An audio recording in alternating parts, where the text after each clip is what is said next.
Hello everyone, आज हम class 6 NCERT history का चैप्टर 1 पढ़ने जा रहे हैं। What, where, how and when, यानी कब, क्या, कहाँ और कैसे। So let's get started. शुरुआत करते हैं चैप्टर की। तो यहाँ पर एक गर्ल है रशिदा और उसका एक क्वेश्चन है।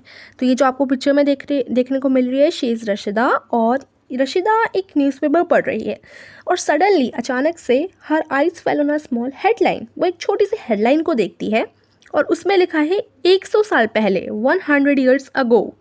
तो वो सोचने लग जाती है कि 100 साल पहले की बात किसी को कैसे पता, यानी किसी को भी मतलब पुरानी चीज़ों के बारे में कैसे पता हो सकता है। तो फाइंडिंग आउट व्हाट हैपेंड, यानी ये पता लगाना कि क्या हुआ। जैसे मान लीजिए यस्टरडे, यानी जो बीता हुआ कल है, जो कल गया है, उसमें आपने रेडियो सुना, टेलीविज़न देखा, न्यूज़पेपर पढ़ा। तो ये चीज़ें तो आपको याद रहेंगी कि हाँ, कल मैंने रेडियो सुना था, टेलीविज़न देखा था, न्यूज़पेपर पढ़ा था। लेकिन पिछले साल की भी आपको याद ही रहती होगी, और अगर आपको नहीं भी याद तो आप उससे पूछ सकते हैं जिसको याद है। लेकिन इतना इतना पहले समय की बात किसको पता हो सकती है। तो चलिए देखते हैं। What can we know about the past, हम क्या क्या चीज़ें जान सकते हैं पुराने पास्ट के बारे में। पास्ट यानी बीता हुआ समय, यानी पिछले समय के बारे में हम क्या क्या चीज़ें जान सकते हैं। तो सेवरल थिंग्स, यानी कुछ चीज़ें ऐसी हैं जिनको हम जान सकते हैं। जैसे कि जो लोग हैं वो क्या खाते हैं, the kind of clothes they warm, यानी जो कपड़े वो पहनते हैं, the houses in which they lived, वो किन घरों में रहते थे, और किस टाइप के हंटर्स जो होते थे, शिकारी होते थे और गैथरर्स होते थे, फार्मर होते थे, राजा होते थे, मर्चेंट्स होते थे, और जो सुनार वगैरह होते थे, म्यूजिशियंस, साइंटिस्ट, आर्टिस्ट, ये सारे लोग कहाँ रहते थे, क्या काम करते थे। और हम ये भी जान सकते हैं कि जो लोग हैं, जो बच्चे हैं, वो पहले क्या खेल खेला करते थे, कौन कौन सी कहानियाँ वो सुनते थे, कौन कौन से नाटक हुआ करते थे, और कौन से गाने पहले चला करते थे। ये सब हम जान सकते हैं। अब हम ये भी जान सकते हैं कि लोग कहाँ रहते हैं। अब ये हम सबसे पहले पढ़ने वाले हैं कि लोग कहाँ रहते हैं। ये क्वेश्चन हम इसका पढ़ने वाले हैं। तो अब हमें क्या करना है, पेज नंबर 2 यानी सेकंड पेज पर हमें एक नर्मदा दे रखी है, नर्मदा रिवर दे रखी है मैप पर, उसे हमें फाइंड आउट करना है। ठीक है, नर्मदा रिवर आप लोगों ने सुनी होगी, पहले हम पढ़ लेते हैं फिर हम मैप पे जाकर उसे देखेंगे। तो लोग ना पहले बैंक ऑफ दिस रिवर, यानी इस river, bank of the river का मतलब होता है किसी भी नदी के किनारे। तो लोग पहले ना नर्मदा रिवर के किनारे रहा करते थे, काफ़ी हज़ारों साल तक वो वहीं रहे। और कुछ लोग क्या करते थे, वो गैथरर्स होते थे, यानी मतलब इधर उधर से खाना वाना इकट्ठा किया करते थे काफ़ी लोग, है ना। और that is people who gather their food. तो वो जो लोग अपना फूड इधर उधर से पेड़ों से जानवरों को मार कर इकट्ठा किया करते थे, वो लोग वहाँ रहा करते थे ज़्यादातर। They knew about the vast wealth of plants in the surrounding forest and the collected roots, fruits and other forest produce for their food. तो यानी उनको तो यही पता होता था कि पूरे जंगल में कहाँ कहाँ वो चीज़ है और कहाँ कहाँ पेड़ पौधे हैं। पेड़ पौधों के बारे में पूरी जानकारी हुआ करती थी पहले लोगों को, कि कहाँ कहाँ इस फॉरेस्ट में जो रूट्स हैं वो कहाँ मिलेंगी, और पूरे फलों के बारे में जानकारी होती थी, और कौन से फूड कहाँ से आता है, ये सब वो जाना करते थे। दे ऑल्सो हंटेड एनिमल्स, और हाँ, वो ऑब्वियस बात है कि वो हंटेड एनिमल्स यानी काफ़ी लोग जानवरों का शिकार भी किया करते थे।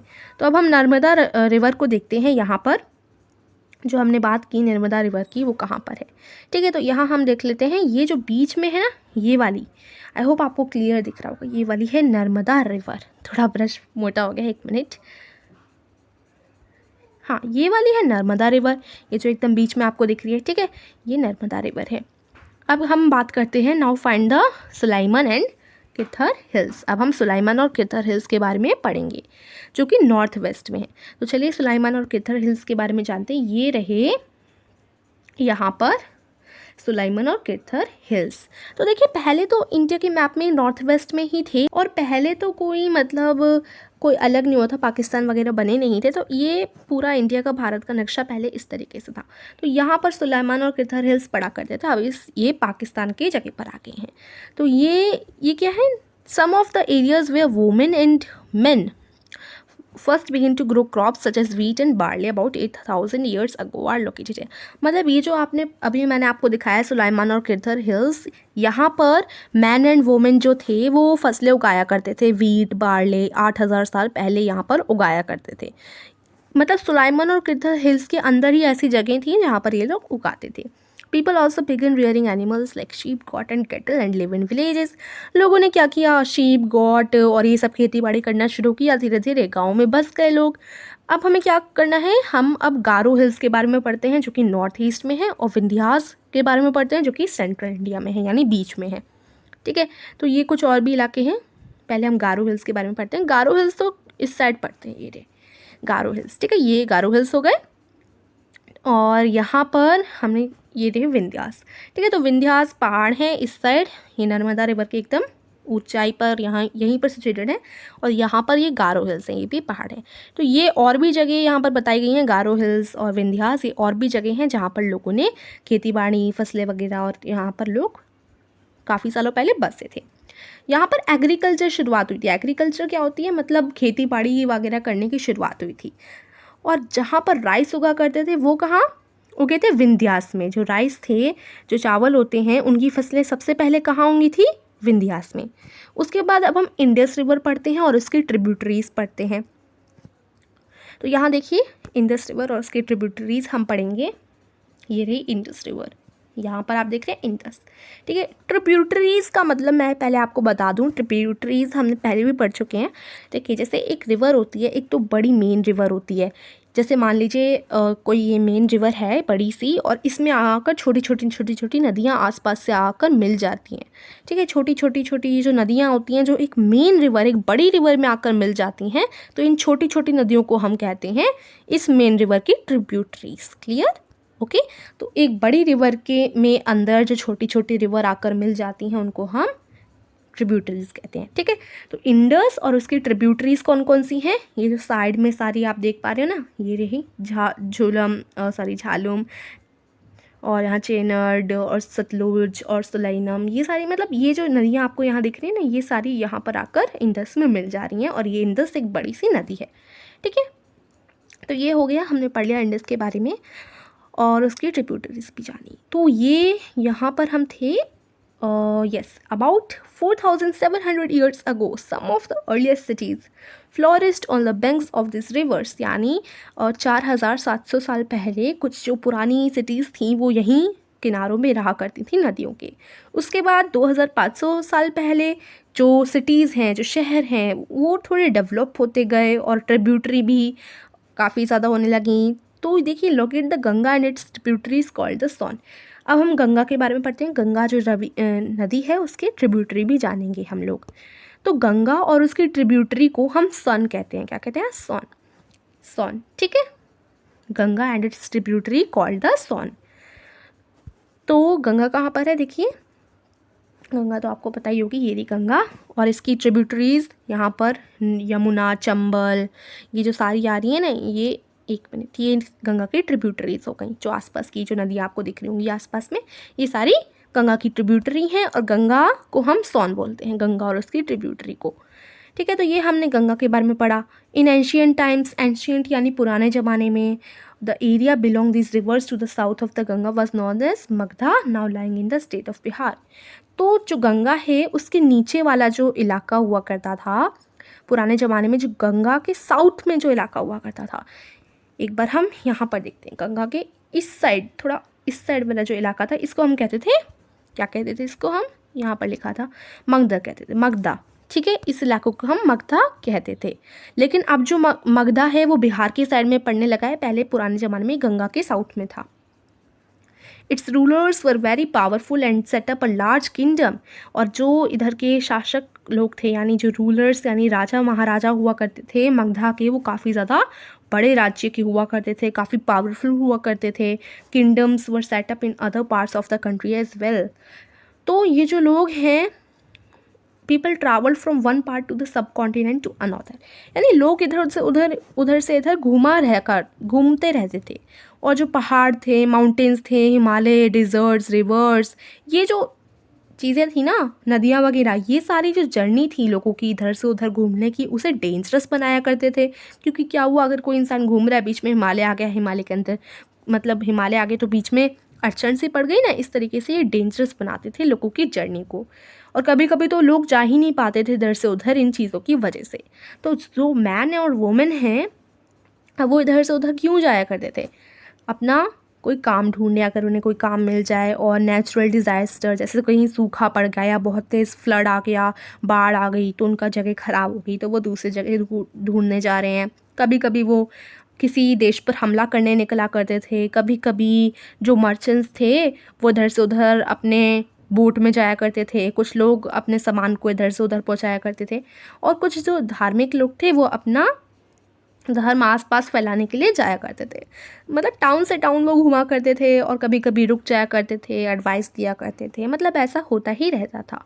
और फाइनली कुछ लोग ऐसे भी थे जो कि कभी उन्हें मन करता जाने का वो निकल पड़ते, और उन्हें नई नई जगह घूमने का शौक था, इसलिए वो बस चले जाते थे। अब why do people travel nowadays, अब लोग यहाँ पर देखिए, लोग अब कहाँ पर घूमते हैं, क्यों घूमते हैं। देखिए, हिल्स, माउंटेन्स, और जो हमने नदियाँ पढ़ी मैप में, जो अभी मैप गया, वो क्या है, नेचुरल फ्रंट्रीज़ है। नेचुरल फ्रंट्रीज़ का यही मतलब है कि वो मतलब एक देश को दूसरे देश से एक तरीके से अलग करती हैं। जैसे ये एक जगह है, ये दूसरी जगह है, इसके बीच में कोई हिमालय पड़ गया या कोई नदी पड़ गई, तो ये क्या हो गया, ये जो नदी है वो इन दोनों को अलग अलग कर देगी, है ना, बीच में आकर। तो इस तरीके से ये क्या होती है, नेचुरल फ्रंट्रीज होती हैं, इन्हीं को हम नेचुरल फ्रंट्रीज कहते हैं, ठीक है। While it was difficult to cross these frontiers, those who wanted could and did the scale to mountain across the seas. कभी कभी इनको पार करना बहुत मुश्किल होता है, लेकिन कुछ लोग जो एकदम जाना चाहते हैं वो कर ही लेते हैं कि किसी न किसी तरीके से। और जो जैसे मान लीजिए जहाँ पर ये नदी है और इसके इस साइड जो लोग रहते हैं वो उस साइड जाना चाहते हैं, तो वो लोग जाकर अपना घर वर बसा लेते हैं। मतलब ये नेचुरल फ्रंट्रीज की बात की गई है, नदी वगैरह की, तो यही है। उसके बाद देखिए, these movements of people in rich और कल्चर ट्रेडिशन, और जिस तरीके से इंसान इधर से उधर जाने लगा पुराने समय में, और इधर से उधर जाने वाली चीज़ को ना क्या हुआ, इससे हमारा ट्रेडिशन बढ़ा, यानी हमें और चीज़ों के बारे में जानकारी हुई, हमें पता चला कि लोग क्या क्या उधर क्या क्या करते हैं। जैसे अगर हम एक ही जगह रहेंगे तो हमें कुछ पता नहीं चलेगा, अब हम बाहर निकलें, इधर उधर जाएं, घूमें, तो इंसान को पता चलने लगा, और फिर वो बदलाव करते गया, मतलब अपने खाने में, अपने म्यूज़िक में, ये सब चेंजेस आते रहे। अब हम लैंड यानी जो जो भी चीज़ें हैं उनके नाम जानेंगे। 2 of the words we often use for a country, हाँ मतलब हमारे जो देश है उसका नाम कैसे पड़ा। तो जैसे देखो, हमारे जो भारत देश है, इंडिया, भारत, इसका नाम कैसे पड़ा ये हम पढ़ते हैं। तो जैसे देखो, हम अपनी कंट्री के लिए 2 नाम यूज़ करते हैं, इंडिया और भारत। तो जो इंडिया है वो कहाँ से आया, जो इंडिया है वो आया इंडस नदी से, जो हमने इंडस नदी पढ़ी थी ना, उधर से ये आया। तो इसे संस्कृत में, इंडस नदी को संस्कृत में हम सिंधु कहा करते हैं, ठीक है। तो जो सिंधु है उसे हम संस्कृत में, मतलब इंडस को ही सिंधु बोला जाता है संस्कृत में। तो जो ईरान और ग्रीस के लोग होते हैं, वो ईरानियंस, ग्रीक्स, यानी जो ग्रीक देश है, ईरान देश है, इधर के जो लोग होते हैं इन देशों के, वो आए यहाँ पर भारत में। तो उन्होंने देखा, लगभग वो 2500 पहले आए थे, 2500 साल पहले। तो वो ना इंडस नदी को मतलब बोल नहीं पाते थे, वो इंडस नदी को क्या बोलते थे, हिंदूज़ या इंडोज़। तो हिंदूज़ और इंडोज़ से ना हमारा जो देश है उसका नाम पड़ गया इंडिया।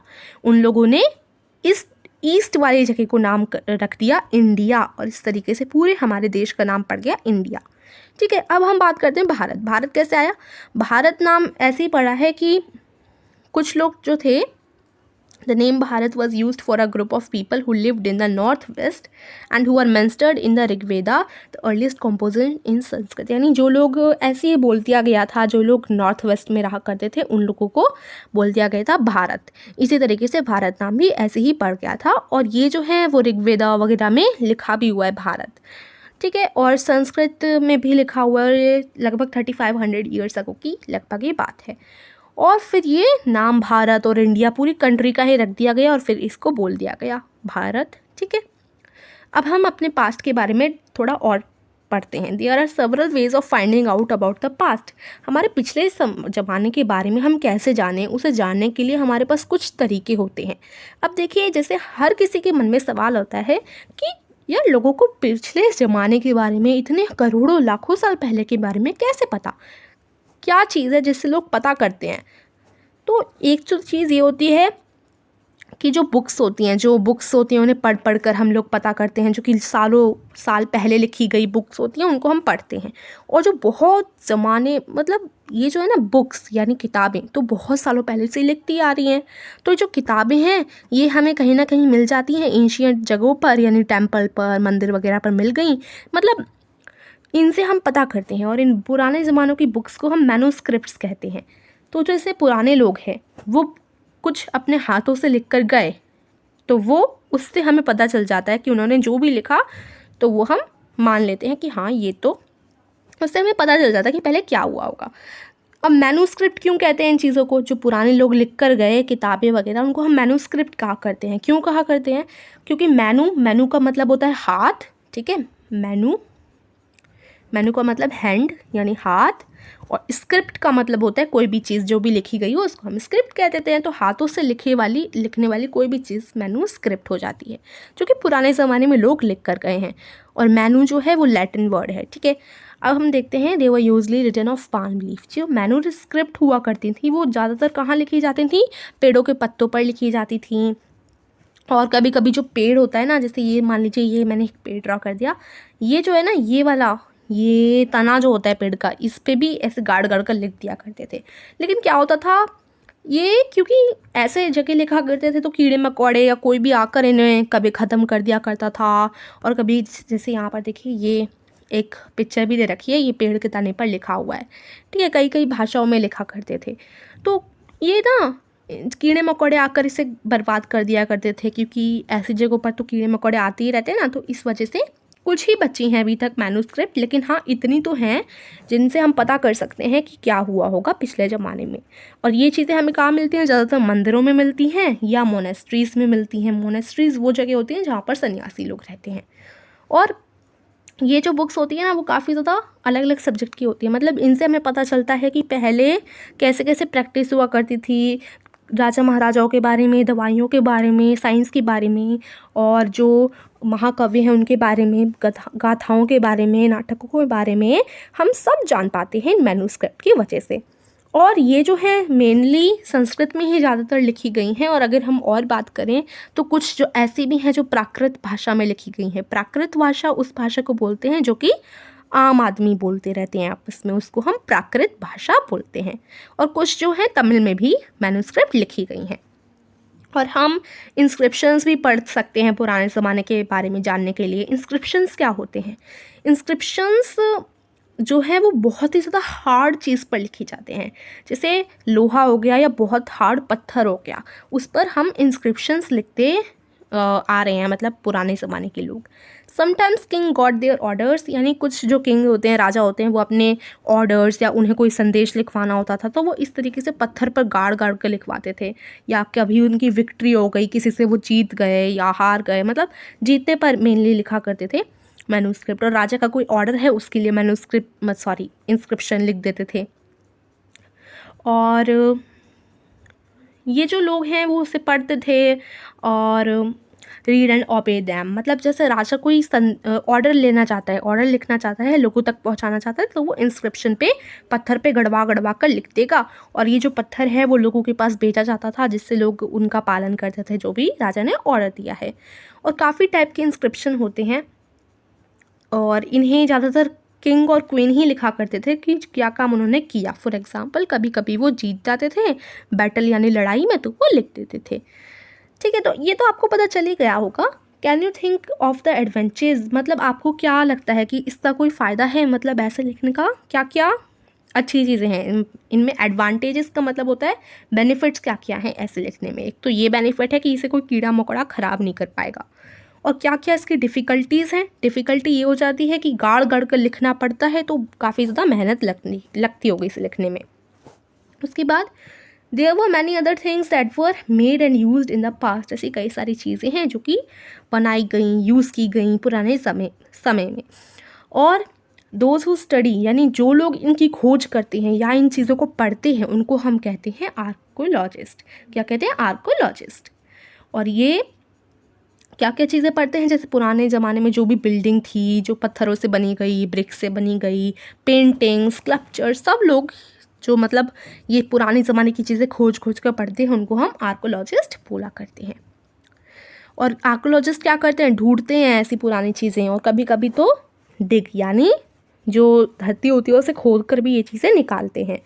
टूल्स ढूंढते हैं, वो वेपन्स ढूंढते हैं, पॉट्स, पैन्स, ऑर्नामेंट्स और कॉइन्स, ये सब वो ढूंढते हैं। और कुछ चीज़ें पुराने ज़माने की किससे बनी जाती थी? पत्थर से। और कुछ चीज़ें हड्डियों से, कुछ चीज़ें बेक्ड क्ले यानी मिट्टी वगैरह से, और कुछ चीज़ें मेटल से बनाई जाती थी। और जैसे मतलब पुराने ज़माने की चीज़ें हार्ड ही हुआ करती थी, कुछ ऐसी हुआ करती थी जो कि बिल्कुल भी ख़राब ना हो, और कुछ जल्दी ख़राब हो जाया करती थी। इम्पेरिशेबल मतलब जल्दी ख़राब ना होने वाली, और पेरिशेबल का मतलब हो जाता है जल्दी ख़राब हो जाने वाली। ठीक है, तो ये हो गया। उसके बाद देखिए आगे पेज पे क्या है। हाँ, यहाँ पर है कुछ ओल्ड चीज़ों की पिक्चर जो कि मिली गई हैं खोज कर कर आर्कोलॉजिस्ट को। जैसे एक पॉट हो गया जो कि 4700 साल पहले का है, एक ओल्ड सिल्वर कॉइन हो गया और जो कि 2500 साल पहले का है। यहाँ पर देखिए एक पेंटिंग टाइप की, ये सब मिला करता है। Archaeologist also look for bones. Archaeologist हड्डियाँ भी उन लोगों को मिली हैं आर्कोलॉजिस्ट को, जानवरों की, बर्ड्स की, फिश की। और इससे हमें चलता है कि जो पुराने ज़माने के लोग थे वो यही चीज़ें खाया करते थे। और plants remain survive for more rarely if seeds of grain और pieces would have been burnt they survive in a charred from. यानी क्या क्या मिला है उन्हें? मतलब अनाज वगैरह मिले हैं, और जो वुड होती है, जो लकड़ी होती है, इसके जले हुए पीसेस भी मिले हैं आर्कोलॉजिस्ट को। अच्छा, आपको लगता है कि जो आर्कोलॉजिस्ट है उनको क्लोथ जो है, कपड़ा जो है, वो मिला करता होगा? तो मुझे तो नहीं लगता, क्योंकि जो कपड़े होते हैं वो ज़्यादा ही जल्दी ख़राब हो जाते हैं, तो आर्कोलॉजिस्ट को वो सब तो नहीं मिलता।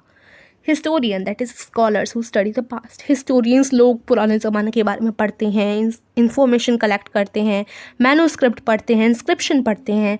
आर्कियोलॉजी का मतलब होता है गड्ढा कर कुछ, मतलब जैसे हमने कोई सी चीज़ में गड्ढा किया और उससे हमें कुछ मिला, उसको हम आर्कियोलॉजी कहते हैं। तो यहाँ पर यही कहा गया है कि जो हिस्टोरियंस लोग हैं वो पुराने ज़माने की खोज करते हैं, आर्कोलॉजिस्ट खोज करते हैं मैन्युस्क्रिप्ट, इंस्क्रिप्शन वगैरह पढ़कर।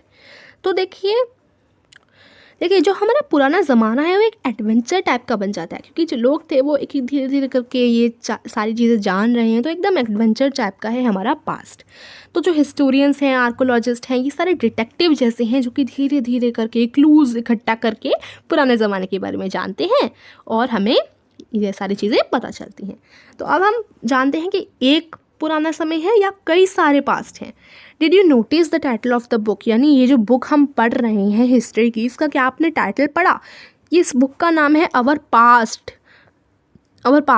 है ना। तो इस बुक का नाम अवर पास्ट ही क्यों है? क्योंकि देखिए PAST पास्ट होता है, लेकिन इसके आगे हमने S लगा दिया, बुक के टाइटल में इसने S लगा दिया है और ये कर दिया है पास्ट, है ना। तो ये S क्यों लगाया? कई सारे पास्ट इसने क्यों बनाए? क्योंकि ऐसा तो नहीं है कि पुराने ज़माने का सिर्फ एक ही राज है, मतलब एक ही पुराने ज़माना की चीज़ है। ऐसे तो कई सारे लोगों की चीज़ होती हैं पुराने ज़माने में। हमने पास्ट वर्ड इस बुक में एस इसलिए लगाया गया, प्लूरल इसलिए बनाया गया पास्ट को, क्योंकि ये बताने के लिए कि जो लोग हैं, फॉर एग्ज़ाम्पल जो जैसे देखिए फार्मर्स होते हैं, आम आदमी होते हैं, और किंग क्वीन होते हैं, मर्चेंट्स होते हैं, और काफ़ी ज़्यादा सुनार वगैरह होते हैं, एंड सो ऑन, कई सारे लोग होते हैं। अब क्यों रखा गया है पास्ट, एस क्यों लगाया है, प्लूरल क्यों बनाया है? इसलिए बनाया है क्योंकि देखिए जैसे मान लीजिए फॉर एग्ज़ाम्पल जो अंडमान आइसलैंड के लोग हैं वो अपना आउन खाना फिशिंग करके, हंटिंग करके और फॉरेस्ट से कुछ चीज़ें उठा के जो है बनाया करते थे, है ना। तो कई लोगों का जो कलर होता है वो भी अलग होता है। कुछ लोग सिटीज़ में रहते हैं, तो कुछ लोग मतलब गांव में रहा करते थे, कुछ लोग फूड को सप्लाई किया करते थे।